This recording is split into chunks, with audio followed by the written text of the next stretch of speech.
bow down our head. Ampo ta. Father, we thank you, Lord, for saving us and making us saints, O God. You are our bridegroom. We are your bride.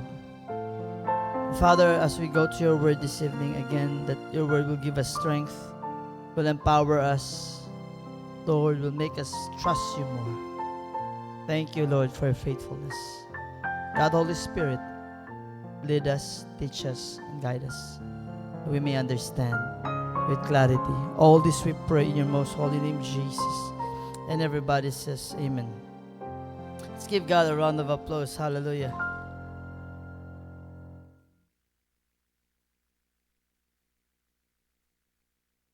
Before I share, I would just like to thank the Lord for the strength. Siguro gikapoy sa biyahe, murag Sunday hapon tingal to, pag uli na ako sa balay, okay pa. Pag abot mga 10 p.m., murag gikulata kong likod, oy. And then, Monday, pag mata na ko, okay na pud ko. Nya, at tumidiri sa'yo, kay nagkinilaw man, kay para sa mga young people. Uman kong buhat, tukar na pud. And then we spent time waiting upon the Lord. Siguro natulog ang mga young people around 1. And then, pagka 7 a.m., nag-breakfast. And then, tulo ka sessions. At 2 ka sessions na pud. But the joy of the Lord is our strength. Amen. Kung una-una, lami na yun itulog ba? Pero mas lami paminawon ang third lesson sa series karon. Kinsa daw makahinumdum? What was the first lesson? Nakalimot na mo? Prepared until the end. Ang second is what? Keep the lamp burning. And this evening, we will be talking about inside the wedding. How many of us are excited to be part of that wedding? Excited ba ta? Mura magmudi excited, kaya mura magluya oy. Are we excited to be part of that wedding? Open your Bibles with me to the book of Matthew 25, verses 10 to 12. It says here, and while they went to buy, the bridegroom came, and they that were ready went in with him to the marriage, and the door was shut.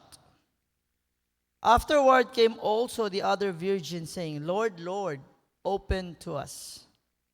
But he answered and said, Verily I say unto you, I know you not. And so, all preparation, waiting and carrying the lamps, leads to the wedding. Everybody say wedding. Para sa, basi wala pa mo, na pastors uwi, in the book of Revelation, it tells that the Lord also is the groom and we are the bride. The Lord is coming for his bride, which is his church. And so being ready is not just about survival. It is about joy and fellowship with Christ. May I ask you, are you having that joy while you have fellowship with the Lord? Siya na ba si kita?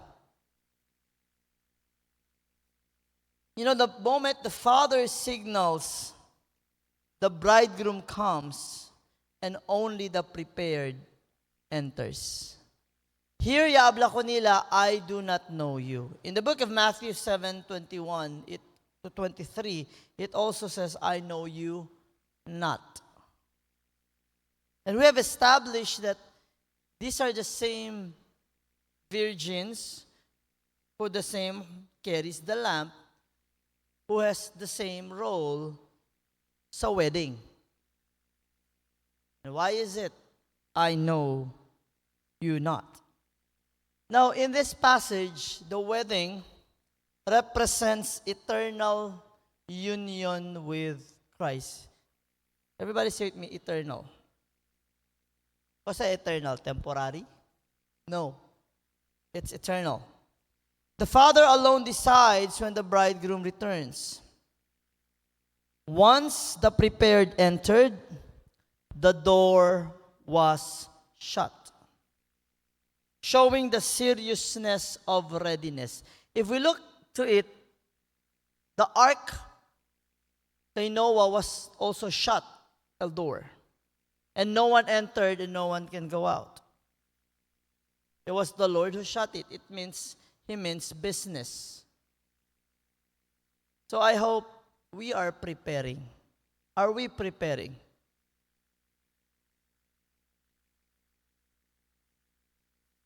Again, the door was shut, showing the seriousness of readiness. I hope we are ready. Okay? So, here are the main points that we will learn. First, the wedding represents final union with Jesus Christ. Final union with Christ. When we are saved, there's a reason why it says, those who endure till the end, the same shall be. Are you now in your glorified body? Not yet. Are we still in the journey? Yes. But there will come a time that salvation is culminated in eternal joy and fellowship. Mauna, padayon lang igsuon. Amen ba? Hawid sa kamot, ug lantaw kay Kristo. It is His faithfulness that we cling to. In Revelation 19 verse 7, it says, let us rejoice and be glad and give Him glory. Listen to the next line. For the wedding of the Lamb has come, and His bride has made herself ready.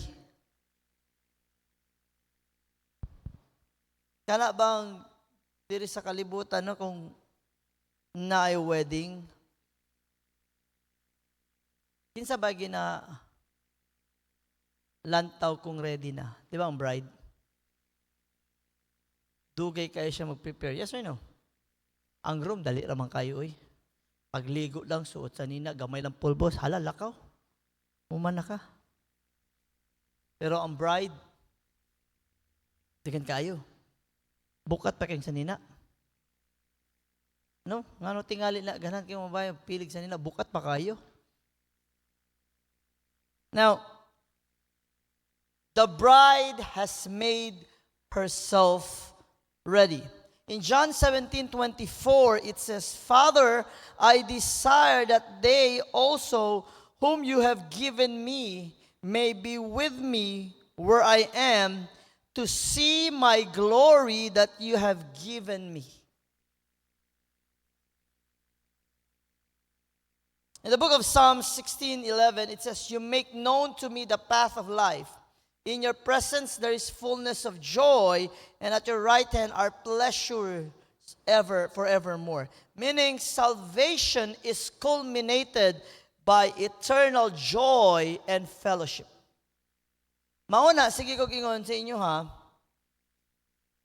kung diri pa lang sa kalibutan, wala kay kalipay sa pagbasa, sa pagampo, to have fellowship with Him, what makes you think you will be with Him and you want to be with Him?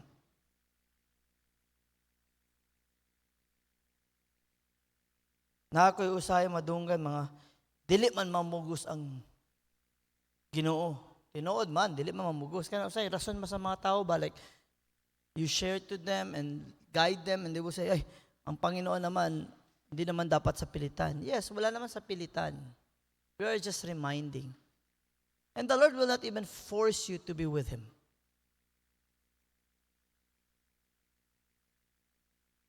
He will not force you.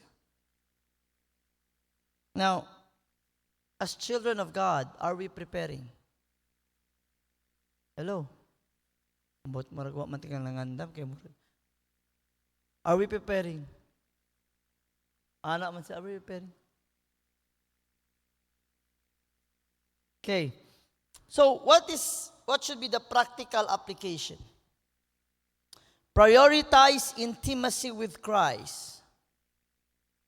Spend time obeying. Spend time listening and loving as He commands. As bride, we must prepare ourselves.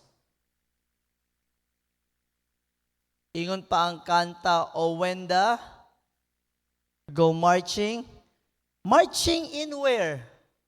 To the wedding banquet.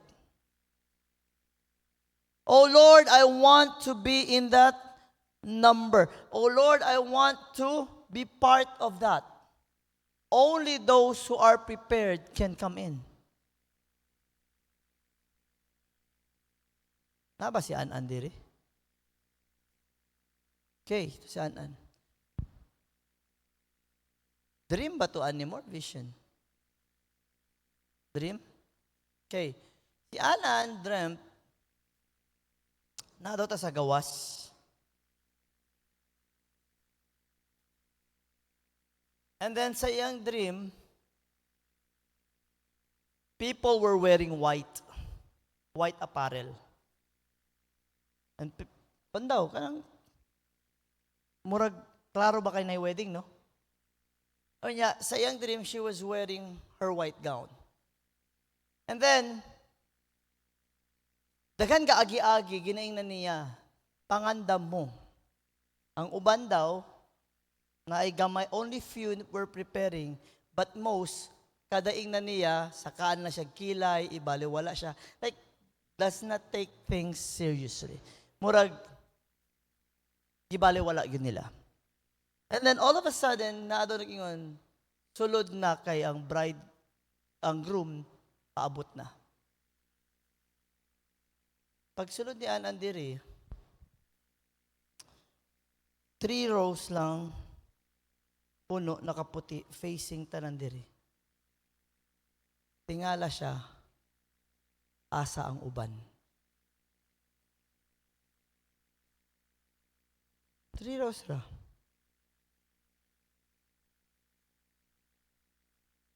And I think that is something that calls us to prepare, to be warned. Like, are we, siguro, it's a wake-up call for others. 3 hours ah. Wala na, niya. Nanglili na siya sa likod. Wala na gasulod. And it's connected to the dream also of another young people, pero mas una to siya. Pero ang iya ha, serado na. Kanang door, kanang door. Kanang open. Dili ka tong first. So nagsulod siya sa first. Kita niya, gamay ra pud tao. Preparing also, waiting. Pero during the time, serado na ang door and there was an angel in the no one can enter. Problema dito, pati siya nakasulod. Kahilak daw siya.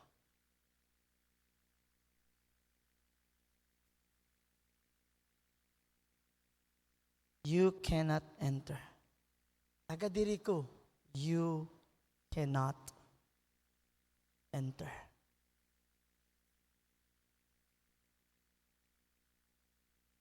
Ay, storya naman na pastor, di man na, that's not something to take seriously. Well, I always say this. When the Lord warns and the Lord gives reminders, it is for us to be awakened. Kung di ta maminaw, di disgrasya yun atong maabtan. Are we listening? Hello?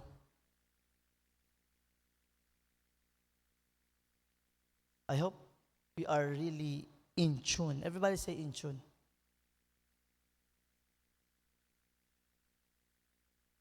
Prioritize intimacy with Christ. Number 2, entry is by grace. Everybody say it with me. Entry is by grace. Here's the reality and the truth of it. Prepared virgins entered because they were ready. Christ himself prepared the place. It was Christ, it was the groom who prepared the place.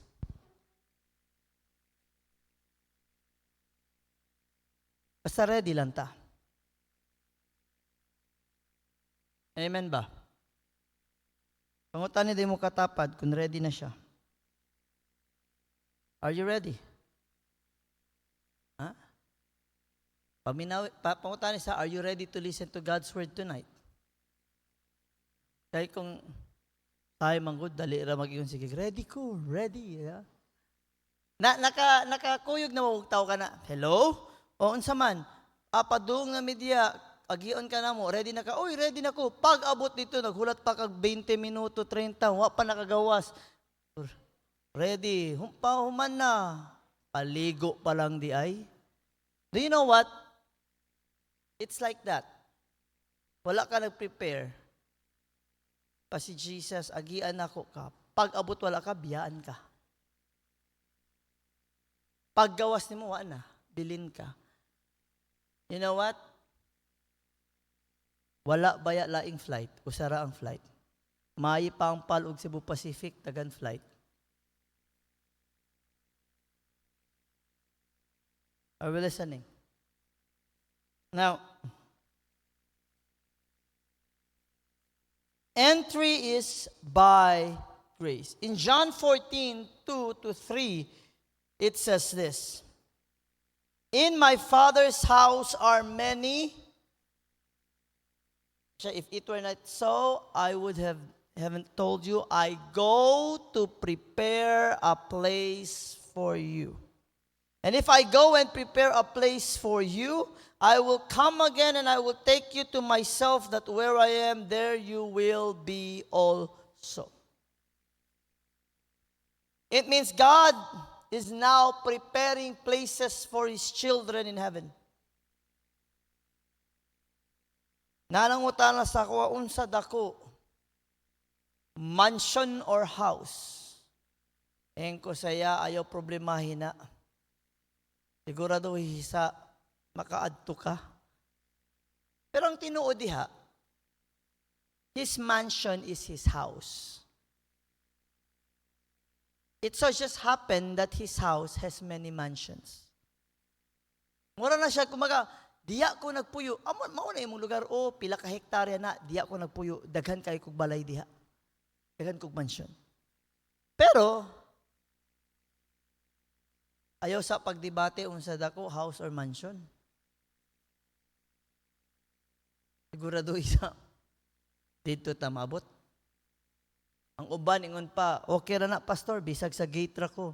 Aw lisod pod.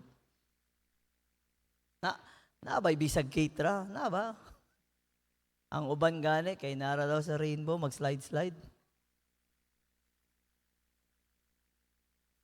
Walay kinsa sa gate lang, walay sa rainbow mag-slide.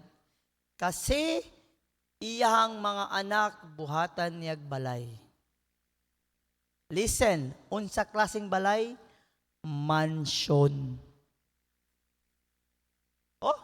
In my Father's house are many mansions.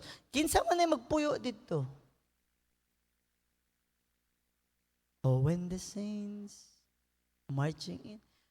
Lisod pod iyang bride di niyang balayan. Hello?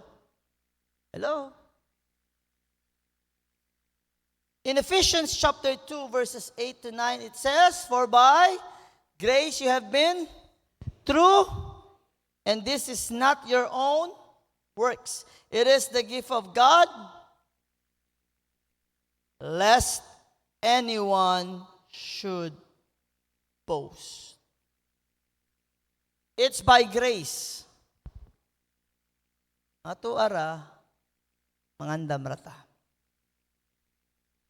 Para kumupito man, pipip, na anak ko, ay, Lord, ready na ko. Nakaganit ko diri sa gawas sa gate, naghulat. Diba? Lain kayo ito, baka itong, isundo ko. Oh, ready na ka? Ready na.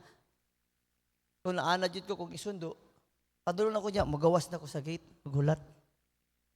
Or dili si sunod, para pag-abot, gawas na lang. Right? Lisod po na, sundo ko. Pag-abot ito, kadali lang 20 minutes, nga naman, nagbanlaw pa ko. Nga naman, kay usahay, langayan man. Naghigda-higda pa man good, nagligid-ligid pa. Nga naman kadali, nag-stretching pa ko. In Titus 2:11-12, it says this, "For the grace of God has appeared, bringing salvation for all people." But this same grace that brought salvation is the very same grace that would teach us to deny ungodliness and worldly lust. And it is the very same grace that would teach us how to live soberly, righteously, and godly in this present world. It's the same grace. So ang grace di ay di lang siya galuwas, gatudlo pa siya. So ang grace di ay, it does not only save us from sin, it teaches us how to live contrary to a lifestyle of sin. So di na tinuod nga, pag naluwas ka tungod sa grasya, okay lang manginabuhi ka nga, makasasala. Because the very same grace would teach us how to live right, godly, and soberly. And nindot gana i-explain sa mga young people, mga lalaki gabi, what sober-minded means. Dili lang kayo about alcohol. Sober-minded means you have a clear mind. You have a mind that really thinks clear na makasabot ka. You can understand. You are at peace. You are not confused. You are not double-minded. So what must we do? Unsa dapat ang practical application? Kung sa first, prioritize intimacy, ang second is respond to God's grace actively. Everybody say actively. You know, the question is not, have you received the grace of God? The question is this, how have you received? Kay naanak yun sa Bible kani, do not take the grace of the Lord your God in vain.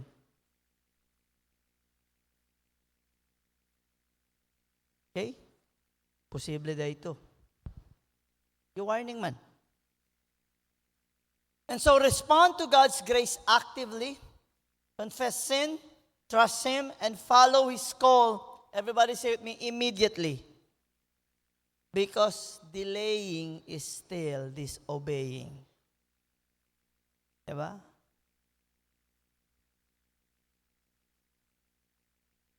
Nakog istoryahan. Yan siya, mutuman ba kasi mong parents? Oh, mutuman daw siya. Huwag inang kaghugas plato, muhugas ba ka? Ang hilom katawa. Ikaw, di gani ka mutuo. It's still disobedience. Respond to God's grace actively and to His call immediately. Number 3, the door or the shut door means seriousness. Unlike sa tuwa diri, kung serado na, manghangyo pa, makasulod pa. Again, in the Jewish customs, when it is closed, it is closed. And they understood that the ilahatong sala. Pero the 5 foolish virgins, they still tried to knock. Knock sila. Unsay gyud sa ilaha? I do not know you. Mao ba tong gingon? Who answered here? But he answered and said, Verily I say unto you, I know you not. Sakit kayo, no? Mo reject po din ang Ginoo. Yes or no? Yes or no?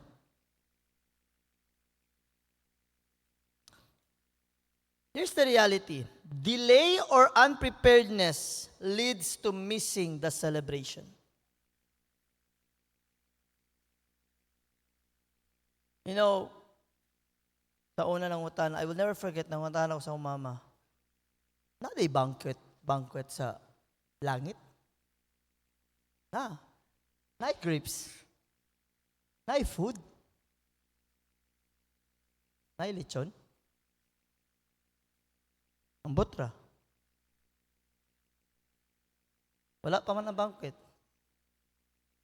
Pinsa tingali magluto, no? Now, when you say banquet, unsa man na? Oh, pagkaon, the wedding banquet. Hello. Lisod po the wedding banquet, yung lingkod lang ta dito, naglantaway.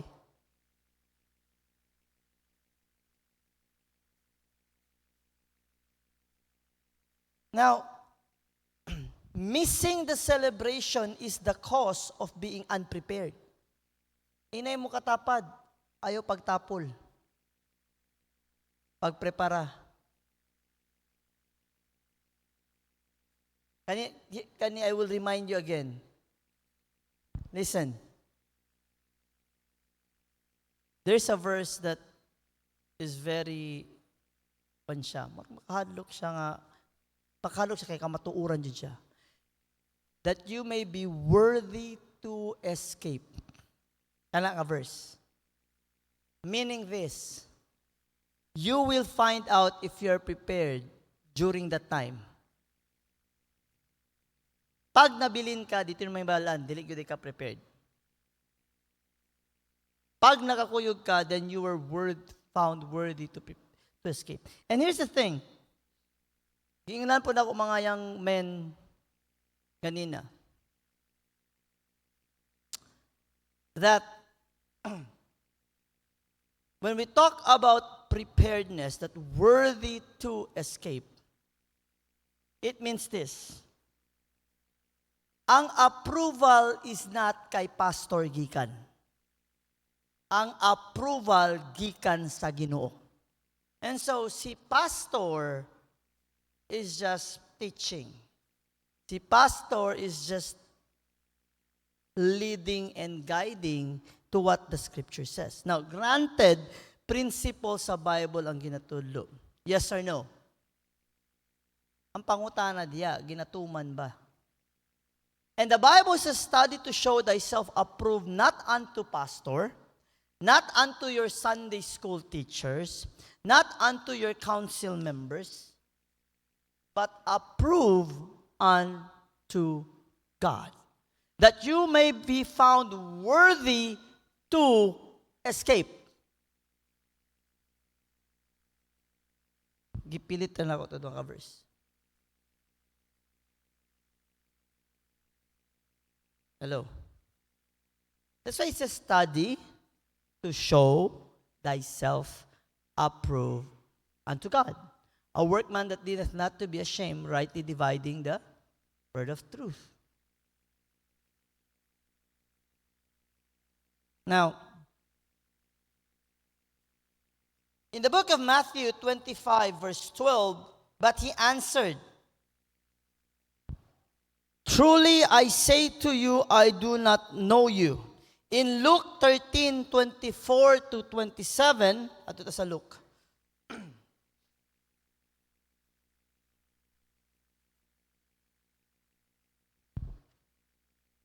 24 to 27. I want you to read with me. Open your Bibles. Oh, Nadia, everybody read, go. Strive to enter in at the, for many I say unto you, will seek to enter in and shall not be.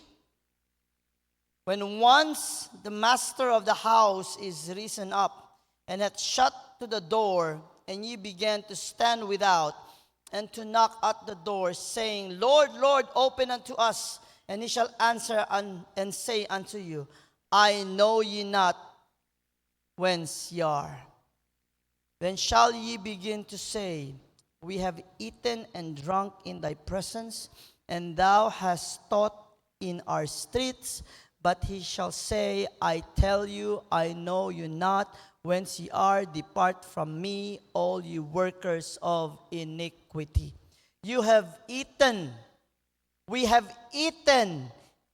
And there's a verse that says this, because you have tasted the good fruit of the Spirit, and you continue to sin and willfully sin, there will be no repentance for you.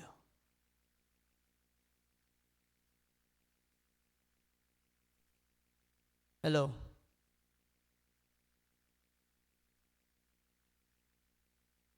Okay na mo diha?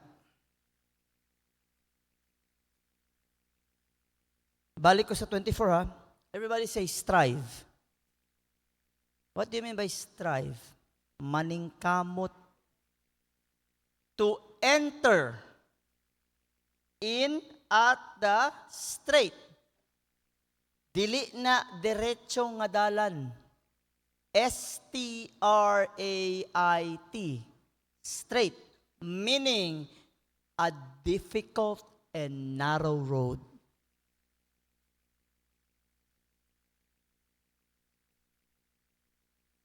By the way, how is it lisod musulod? You know, if you look at the Bible, kailata the shepherd, right? Jesus said, I am the good, I am the way, the truth, and the... Pero kabaluban mo, nag-input siya, I am the bread of life, right? Pero nag-input siya, I am the door. Diba? Jesus said, I am the door. And it's very difficult to enter that door. You know why? You need to deny yourself to enter that door. You need to deny yourself to enter that door. You need to take up the cross to be able to enter that door and follow Him.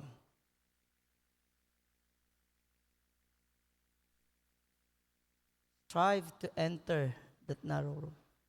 Many, listen, for many, I say unto you, will seek to enter in and shall not be able. You know what scares me today is that there are teachings that says, daghan kayong malangit. Daghan siya in a sense because more than two is many. Pero kung ilanto nimo ang ratio sa tao, pila ta billion taron. And by the way, this lesson is speaking, they are the same virgins, okay? So, gi-establish nato sa first. These are all same. Same goes to church. Same who calls themselves Christians. Same that calls themselves followers of Christ. Ang pangutana, preparaw ba ta? If you say yes, then ask yourself, how do I prepare? Or am I really preparing? Kasi sometimes we just say yes to make ourselves feel good. But let's face reality and have a reality check. Are we really prepared? Like, kung karon maabot si Kristo, makain ba gyud ka? Sigurado gyud ko makauban.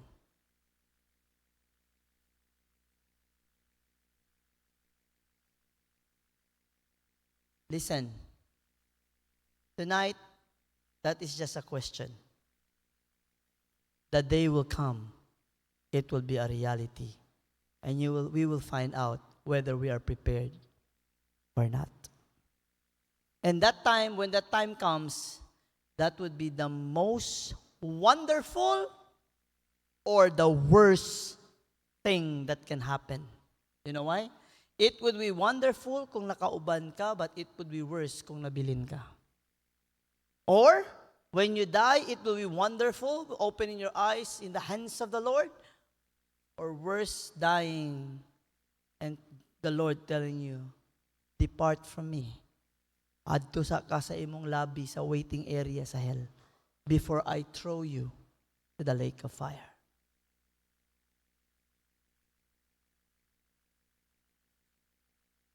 Hello? Are we prepared? 2 Corinthians 6 verse 2.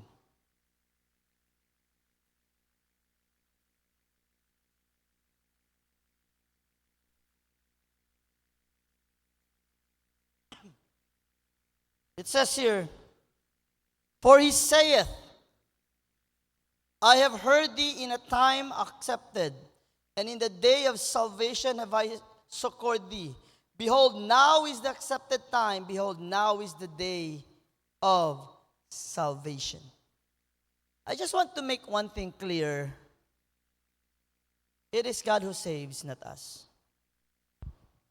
Pero, I also want you to know, stop saying this. Sagdi lang, na naman na siya iyaong time nga maluwas. Bisag napaminawan na niyang gospel karon, baka dili pa niya time karon maluwas.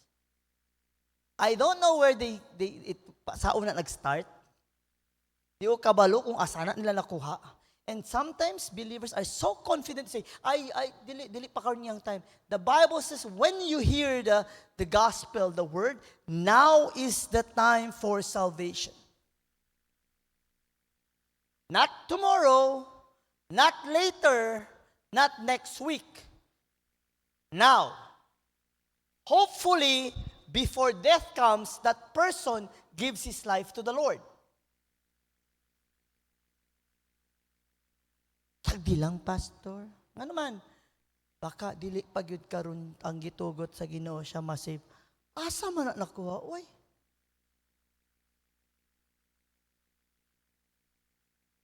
That's not even biblical. Hello? Nga naman ang barkada ni Shamay nga na matay, nahulog diya, naipit ang ulo, wag yun naluwas. Unagi siya time. Kung ana man, way tao sa impyerno ron. Wala ba'y tao sa impyerno ron? Nawala. Dagan? Asa mas dagan sulod? Langit, impyerno? Lupa, langit, impyerno.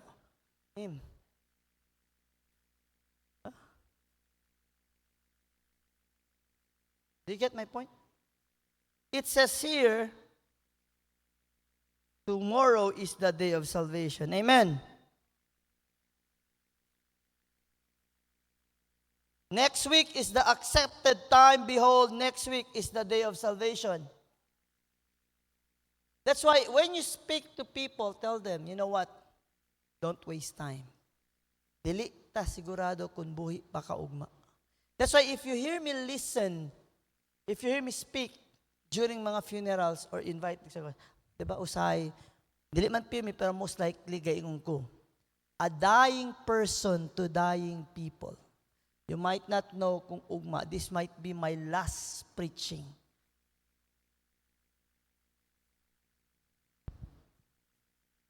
Di naman nga na magkita, pero at least nadunggan na nimo. Kung wa ka nagtuo, wa na ko sala, hugas na kong kamot.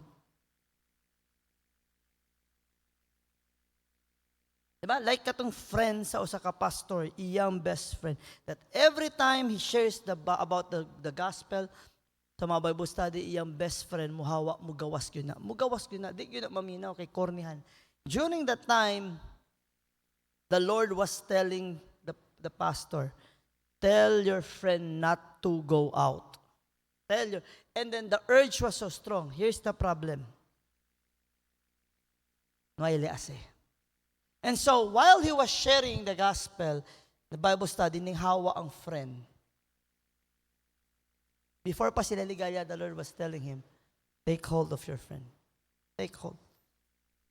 And so while he was sharing ning Hawa, a minute later, how many minutes na nagtuktok? Kasama yun sa labas, patay na aksidente. Asan yung oras? Maluwas siya. Daghan siya. Itagaan ni Lord chance. Di yun maminaw.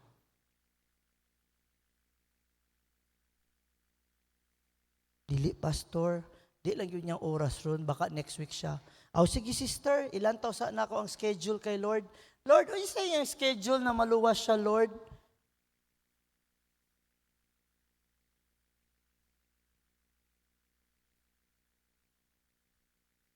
Unsa schedule niya, Lord? Unsa year siya maluwas? 2029 pa daw. Unya, ang usa kay 2057 pa daw. Anto sa ka?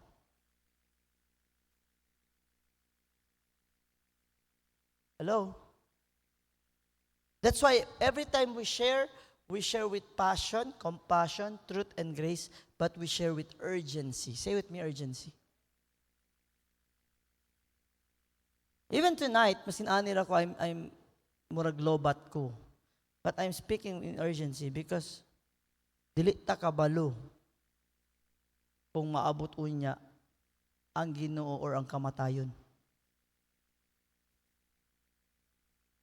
And all your problems nga, busy ko, wala ko'y oras dito. Once it clicks, pagpiyong sa mata, then you will regret.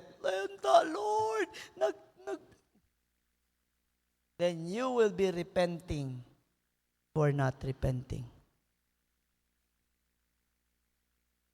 All the titles, all the achievements, all the accolades that you have, all the high grades, all the award from the secular will mean right away nothing.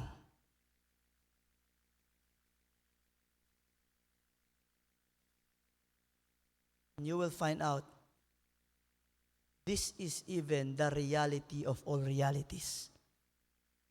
I have been deceived by the world.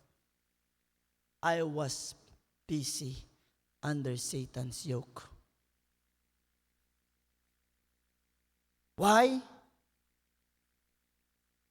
Wala nagprepara.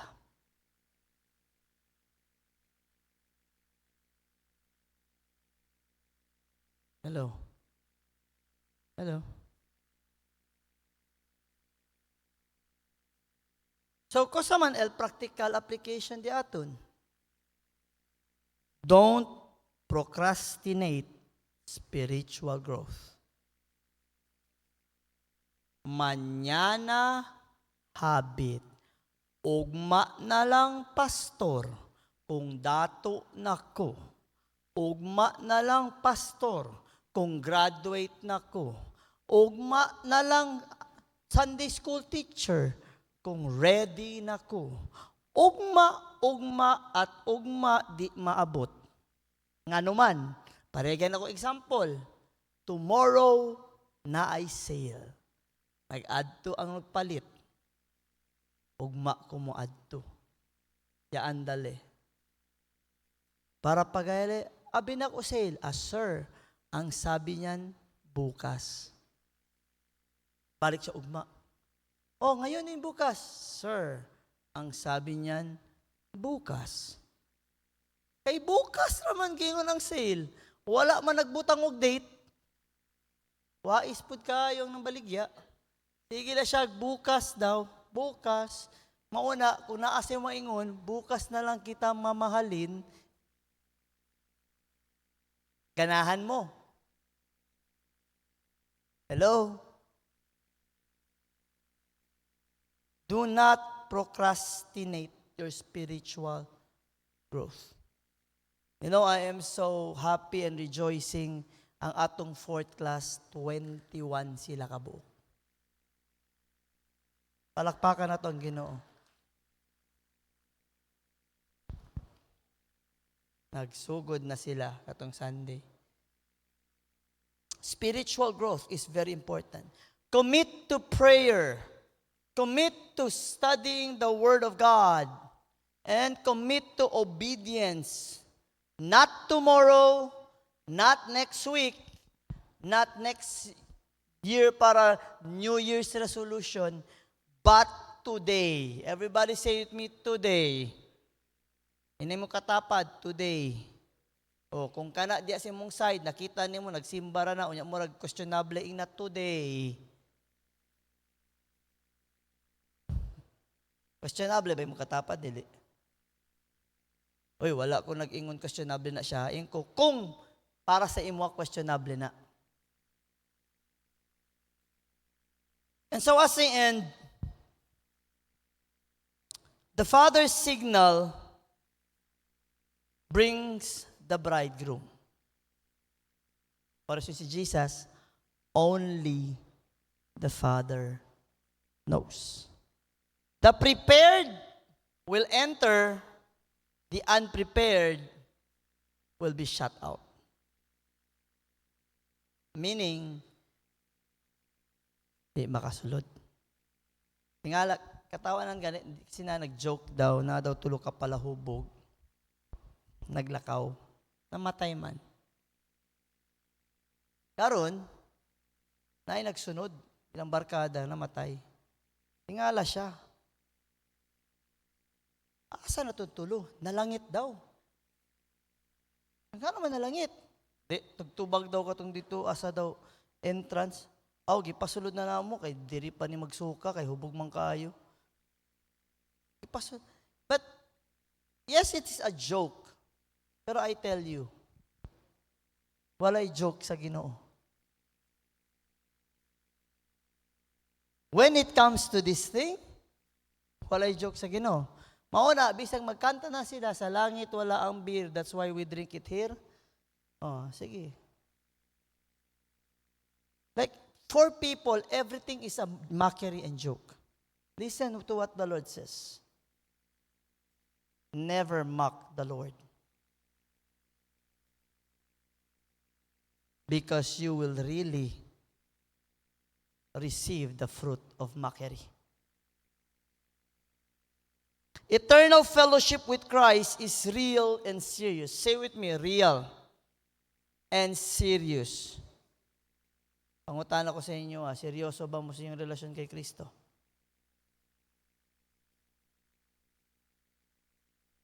Well, na sila ginaingon, it's for me to know and for you to find out.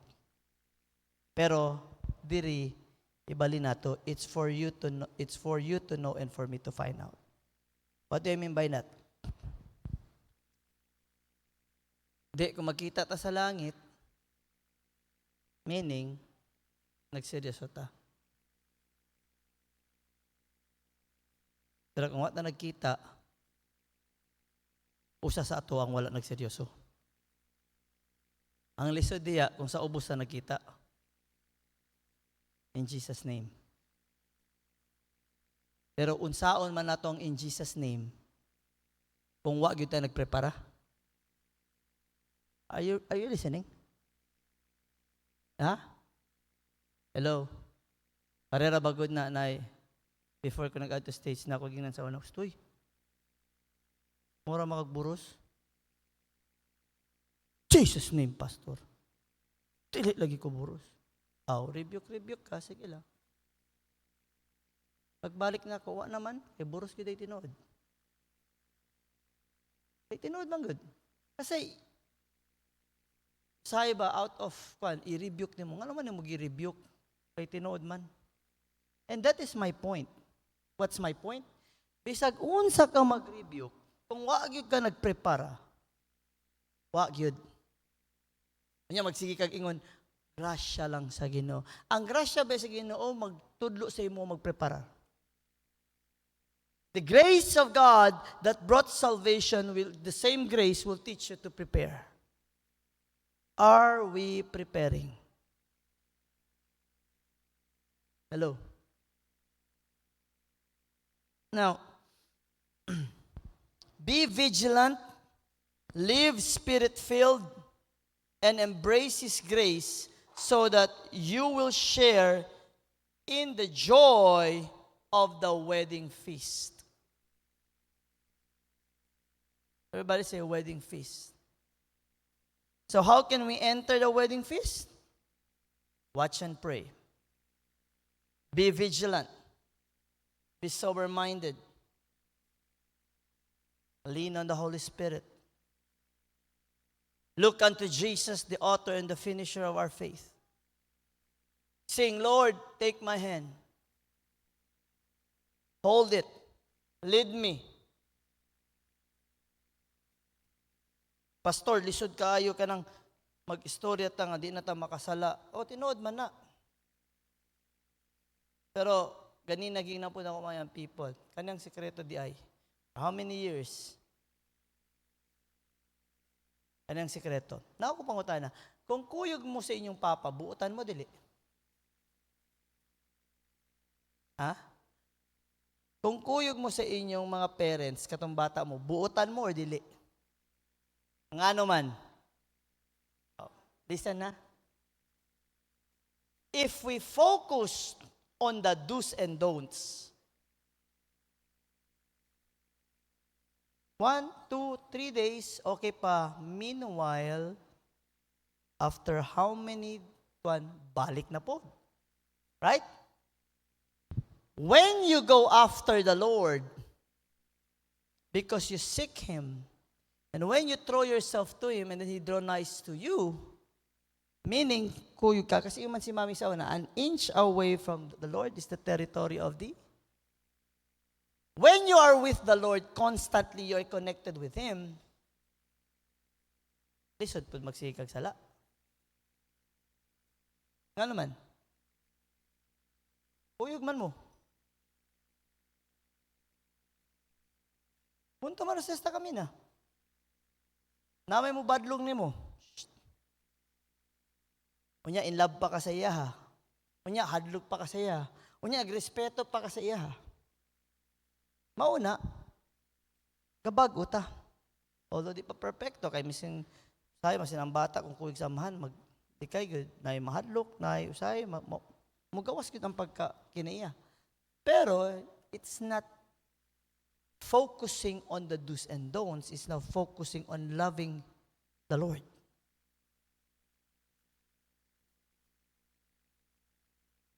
And so, being prepared is always thinking about the groom. Thinking about the groom. And so tonight, again, balik ta sa ato ang mga prayer buddies. Kung wala man sila diri, mangita kaglain. And we will pray for deep intimacy with Christ. We will pray to receive and respond to God's grace actively. We will pray for preparation and readiness for eternal union. And we will pray for spirit-filled living and obedience. So, can we all stand?